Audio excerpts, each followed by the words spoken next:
The clay coffin. Hortense had wealth, talent, and a husband, but she didn't have beauty or love, and even at the cost of death, that was what she was going after. Distinguished Grover Hollingsworth, English chemist, had for a year known domestic bliss with his new bride, the sculptress, Hortense Bigley. I see we have another new domestic, my dear. Yes, you have no idea how difficult they become. I had to replace the last one, Grover. Such were the trivials that presented themselves on occasions, but usually each day was serene. Goodbye, my love. I shall see you at dinner.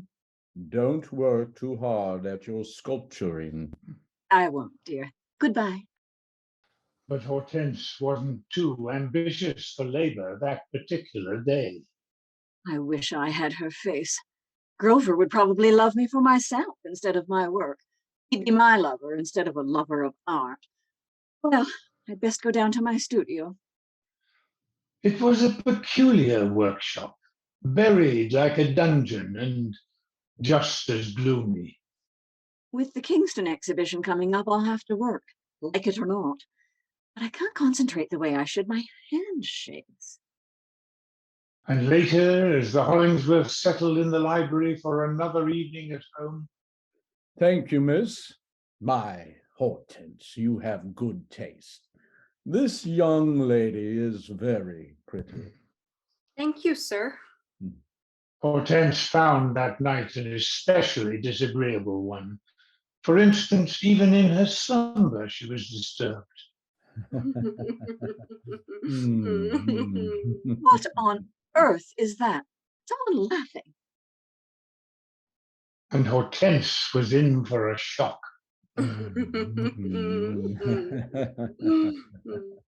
So, it's come to this, has it? And plans for revenge were made. I have to get rid of her before she ruins my marriage. I once thought I was at fault, but I see now I have enemies in my home. Good day, Abigale. Would you join me at tea? I'd like to chat a bit. Why, thank you, ma'am. The conversation was pleasant, but the tea was fatal. Oh, help! Much too late for help now, my dear Abigale. But death won't mar your beauty, young lady. Oh, no. I'll preserve it forever. Hortense thought of everything. Her husband was in complete accord with her suggestion that she take a holiday. Free. And now to keep a very important appointment. And when I return, my dear Grover, you are in for a very important surprise. The appointment had been made, and Hortense was not only prompt, but crisp and to the point. I don't want any delay, Doctor. I'm ready today. No. An amazing woman. Most patients are a little timid. And so it was done. Hortense had but to wait, and she did so impatiently. We can take the bandages off now, if you're ready. I'm ready, Doctor. Well, satisfied? Perfect. You did a wonderful job, Doctor. With her new transformation, Hortense applied for a position in her own home. I'm Agnes, the new maid. Yes, the master told me he hired you. This way, miss.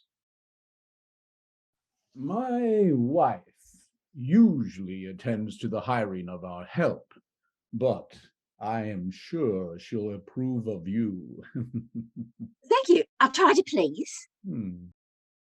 Grover never recognized his own wife, just as she had planned. Sickening. He makes a fool of himself for a pretty face every time. It wasn't long before Grover began to make more of a fool of himself.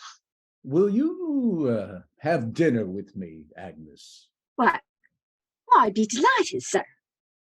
Such a pleasure to look at a beautiful woman. I can hardly bear to look at my wife. She's so ugly. But for her work, I'd find our marriage impossible. I wonder if she senses that, Grover. Grover enjoyed his evening, which was as it should be, seeing it was his last. Agnes, why are you holding that knife? What are you doing? Agnes, my dear. Hortense, the woman you hate. Hortense, don't! I love you! No! You love my work. I'm going to make you part of it. You'll make an interesting subject, Grover. First, I'll do a death mask.